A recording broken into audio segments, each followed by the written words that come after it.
Muito bem, pessoal, eu sou o professor Fábio, então vamos ao próximo tema nessa nossa quinta aula, que é vozes do verbo.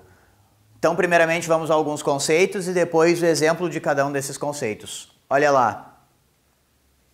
Voz ativa. O que é a voz ativa? A voz ativa é quando o sujeito da frase executa, pratica uma ação ou um processo.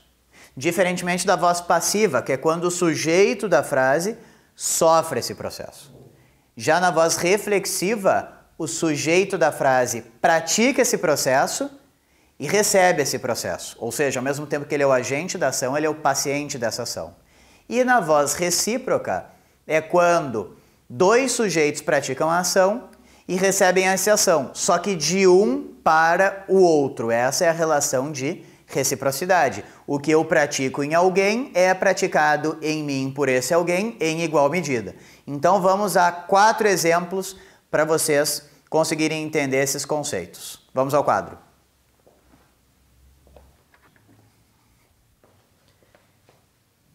Exemplo de voz ativa. Chechel roubou o quadro. Observem aqui, pessoal. Em Chechel roubou o quadro, Chechel é o sujeito. Roubou é o verbo e o quadro é o objeto direto. Percebam que o sujeito está praticando a ação, logo nós temos uma voz ativa. Já na voz passiva, temos o exemplo. O quadro foi roubado por Chechel. Observem aqui que o quadro é o sujeito, foi roubado é a locução verbal e por Chechel é o agente da passiva. Depois de eu esclarecer esses conceitos, eu vou ensinar para vocês a transformação, mas primeiramente vamos entender os conceitos. Olha só, neste caso, o quadro é o sujeito da frase e é ele que está sofrendo o processo. Ele é o paciente, por isso voz passiva. Já na voz reflexiva, observem o exemplo. Janjão cortou-se com a tesoura.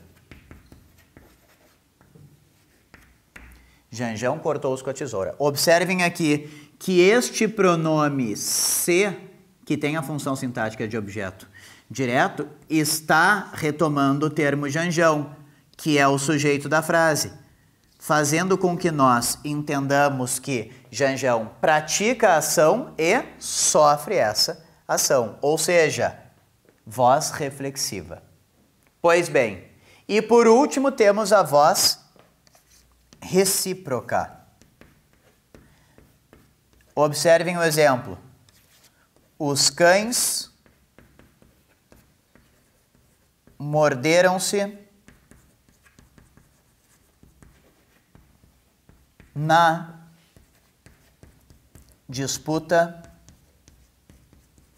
pelo osso. Os cães morderam-se na disputa pelo osso. Observem que este se, que no caso é o objeto direto, retoma os cães. Os cães é o sujeito do verbo morder. Percebam aqui que um cão morde o outro numa relação de reciprocidade. O que um cão faz no outro, esse outro cão retribui ao primeiro.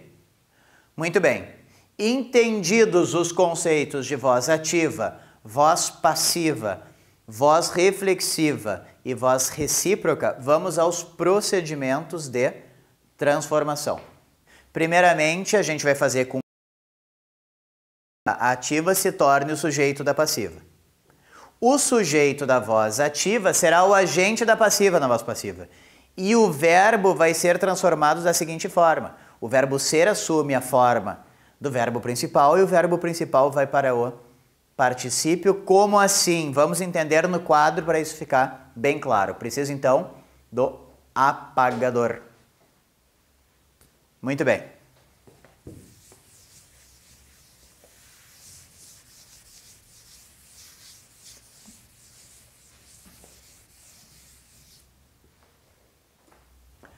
Olha só então, pessoal. Vamos escrever na voz ativa. Chechel escreveu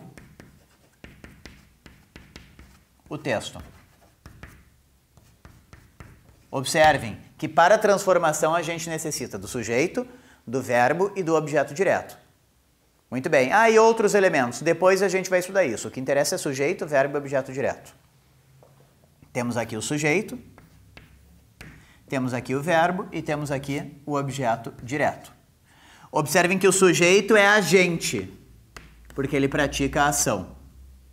E o texto é o paciente, porque ele sofre a ação. Agente e paciente são os papéis semânticos dessas funções sintáticas. Muito bem. Queremos fazer a voz passiva, do caso analítica. Lembrando que a voz passiva analítica é aquela que normalmente tem o verbo ser como auxiliar. E a voz passiva sintética, a qual vocês encontram no material no site do aulalivre.net, é aquele caso em que apresenta o pronome passivador ou partícula passivadora se. Vamos à passiva analítica aqui. Observem só quais são os passos. O objeto direto da voz ativa se torna o sujeito da voz passiva. Então a gente só transcreve o texto. Beleza. Ele terá de ser o sujeito da voz passiva. Agora o mais importante, e há certas questões em vestibular que em vez de apresentar a transcrição na voz passiva da frase inteira, se atém apenas ao verbo, querendo saber como fica a forma do verbo, porque essa é a parte mais importante. Então olha só. O verbo ser assume a forma do verbo principal. Como aqui só tem um verbo, não tem locução, ele, por óbvio, é o principal. E o verbo principal vai para o particípio. Pois bem, fazendo a devida concordância com o sujeito, e o verbo ser deve ficar no tempo do escreveu. O escreveu está no pretérito perfeito do indicativo. Então, o verbo ser assume essa forma, ficando: o texto foi escrito. Muito bem. Foi escrito, locução verbal. Observem aqui uma dica. Toda vez que eu faço a voz ativa e depois transformo para a voz passiva, na voz passiva a estrutura verbal vai sempre apresentar um elemento a mais. Então, se aqui em escreveu eu tenho só um elemento, foi escrito, eu tenho dois elementos. Sempre um a mais. Pois bem, e o sujeito da voz ativa será o agente da passiva. Inserimos aqui a preposição por. No caso, por Chechel, agente da passiva. Retomando, então, os procedimentos. O sujeito, o objeto direto da ativa vira o sujeito da passiva. O verbo ser assume a forma do verbo principal e o verbo principal vai para o particípio e o sujeito da ativa se torna o agente da passiva. Normalmente seguido da preposição por. Agora observem que nem sempre eu preciso dessa preposição por, eu posso ter outras preposições. E de mesma forma, eu nem sempre preciso do verbo ser. Basta para ser voz passiva o sujeito ser o paciente. Como assim? Nós poderíamos dizer, pessoal, por exemplo, a frase: Janjão ficou rodeado de policiais. Janjão ficou rodeado de policiais. Percebam que Janjão sofre o processo de ficar rodeado. Logo, ele é um sujeito paciente. E os policiais são quem praticam isso na voz passiva, de policiais. Eles são o agente da passiva. Ou seja, eu tenho uma locução verbal sem o verbo ser, ficou rodeado, e tenho um agente da passiva sem a preposição por, de policiais. Ou seja, não é regra o verbo ser, não é regra a preposição por, embora na maioria das questões que vocês vão fazer, encontrem essas estruturas. Então vamos a casos mais específicos de voz ativa e voz passiva. Observem só, outros termos que não sejam sujeito, verbo e objeto. O que nos interessa, como eu falei, é o sujeito, o verbo e o objeto direto. Se houver mais termos que esses, eles não fazem parte da transformação, eles ficam à parte. Então observem aqui, pessoal. No dia de Natal, com muito carinho, Paulo enviou para a noiva um buquê de flores e um cartão. Temos aqui uma voz ativa. Paulo é o sujeito, enviou é o verbo. Um buquê de flores e um cartão é o objeto direto. Percebam que no dia de Natal é um adjunto adverbial de tempo. Com muito carinho é um adjunto adverbial de modo. E para a noiva é o objeto indireto. Adjuntos adverbiais e objetos indiretos não nos interessam para a transformação. Significa que, ao fazermos essa transformação, adjuntos adverbiais e objetos indiretos serão encaixados na frase desde que se mantenha o sentido, mas eles não fazem parte do processo de transformação. Lembrando qual é o processo de transformação? Olha lá. O objeto direto da voz ativa vira o sujeito da voz passiva. Então, o objeto direto da voz ativa é um buquê de flores e um cartão. Está aqui, ó, um buquê de flores e um cartão. Beleza. Depois a transformação do verbo fazendo a devida concordância e o verbo ser mantendo o tempo e o modo do verbo original.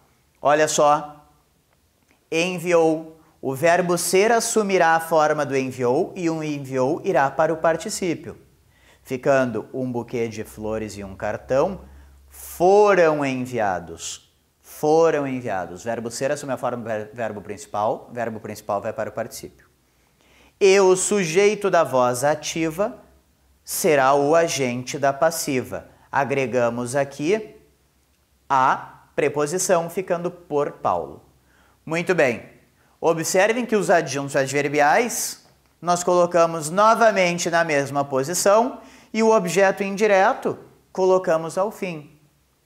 Alguém pode estar se perguntando aí do outro lado, tá, mas eu poderia deslocar aqueles adjuntos adverbiais para outras partes da frase na voz passiva e o objeto indireto também poderia? Poderia, sem dúvida alguma, desde que, e isso é o mais importante, o sentido original seja mantido. Ou seja, se o sentido original for mantido, não há necessidade de serem mantidas as mesmas posições de adjuntos adverbiais e de objetos indiretos.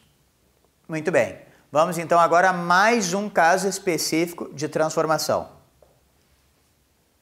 Olha lá, formas verbais compostas. Observem aqui, pessoal, a voz ativa. Pedrinho deveria estar distribuindo os convites. Fazendo a análise, vocês conseguem perceber que Pedrinho é sujeito, deveria estar distribuindo é o verbo e os convites é o objeto direto. Alguém pode estar se perguntando, tá, mas o Fábio está dizendo, olha, identifica o sujeito, como eu identifico o sujeito?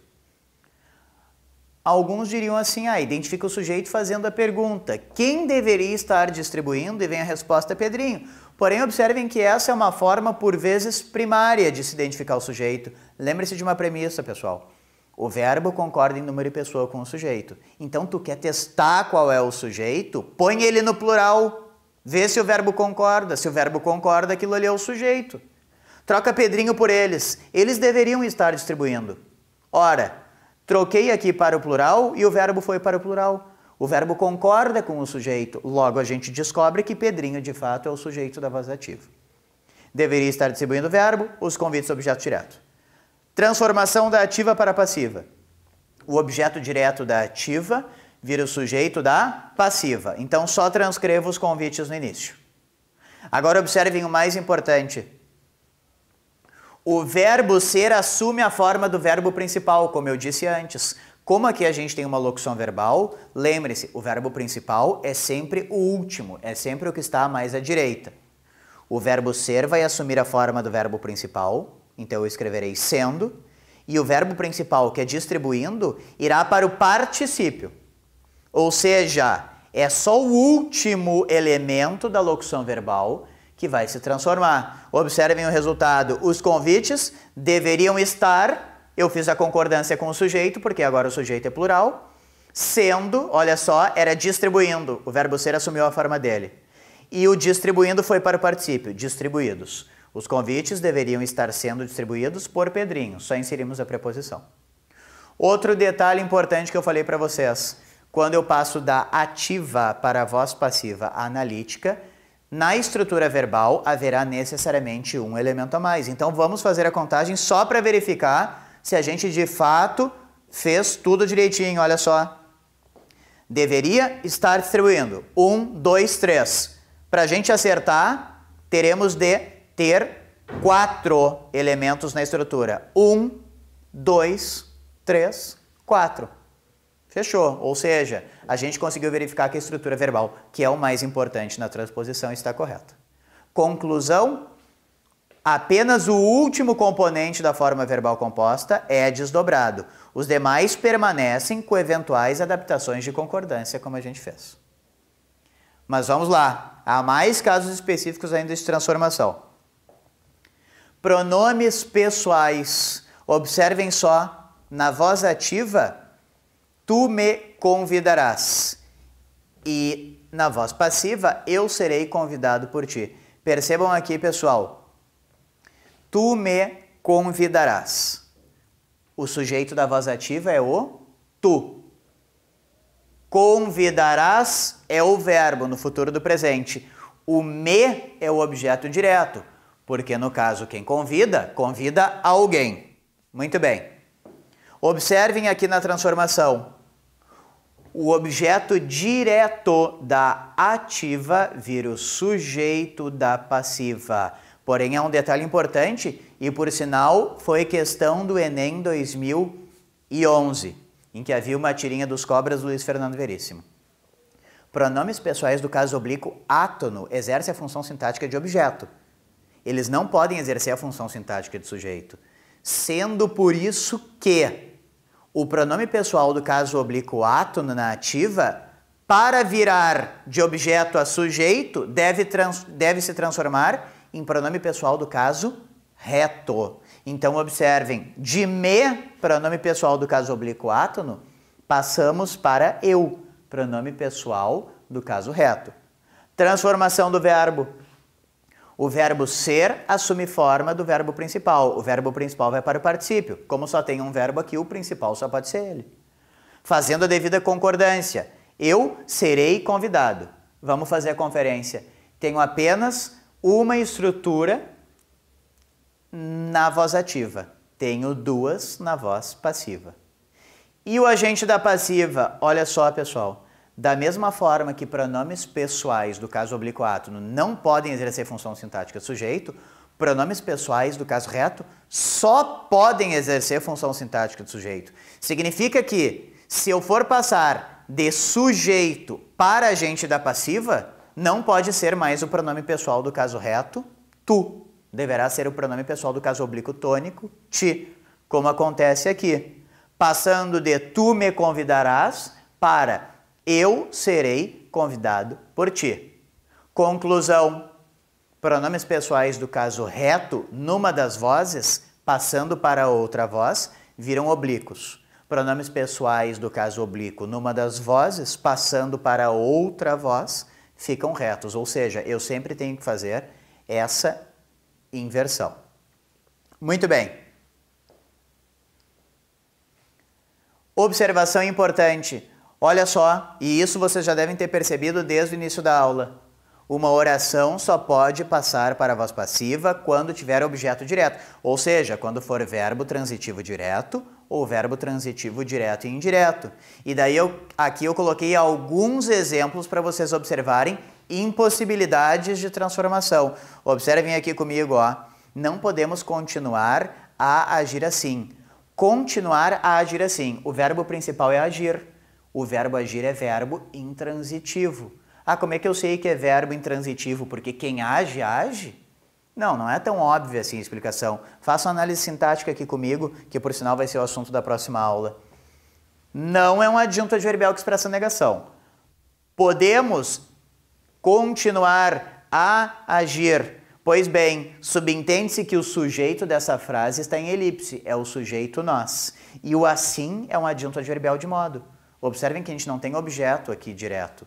Se a gente não tem objeto direto, bom, o que nos resta é um verbo intransitivo.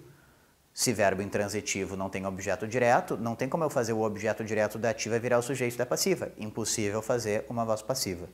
Isso aqui é voz ativa. Nas últimas semanas, a garota parecia preocupada. Ora, observem só, a garota é sujeito, preocupada é predicativo do sujeito garota, é uma qualidade atribuída à garota. Como é que eu sei que é qualidade atribuída que se dá por adjetivo e faz o predicativo do sujeito? Troca por garoto. O garoto parecia preocupado, ó, concorda com garota. E parecer é verbo de ligação, ou seja, não há objeto direto também. Impossível configurar-se uma voz passiva aqui. Observe o último caso. Naquela casa, adjunto adverbial, costumam ocorrer coisas estranhas. Ocorrer é intransitivo, ó. Coisas estranhas costumam ocorrer, ou seja, coisas estranhas é o sujeito. Naquela casa é adjunto adverbial, não há objeto direto. De novo, impossível fazer essa conversão. Observem, então, nas questões que vocês fizerem nos vestibulares, que antes de tudo, a gente deve observar se é possível fazer uma voz passiva. Senão a gente fica perdendo tempo tentando fazer e achando impossível. Antes, veja, posso ou não posso fazer? Se eu não posso fazer, bom, eu já consigo eliminar a questão. Se eu posso fazer, daí eu vou para os processos de transformação que a gente viu aqui na nossa aula. Ou seja, pessoal, observamos hoje as transformações de voz ativa para passiva, as peculiaridades desses processos, mas cabe ressaltar que o material didático deve ser olhado. Para quem está assistindo essa aula pelo YouTube, acesse o nosso site aulalivre.net e dê uma consultada lá no material. Até a próxima! Siga o aulalivre.net nas redes sociais e fique por dentro de tudo que acontece em nossos cursos: YouTube, Twitter e Facebook. aulalivre.net, seu portal de cursos grátis.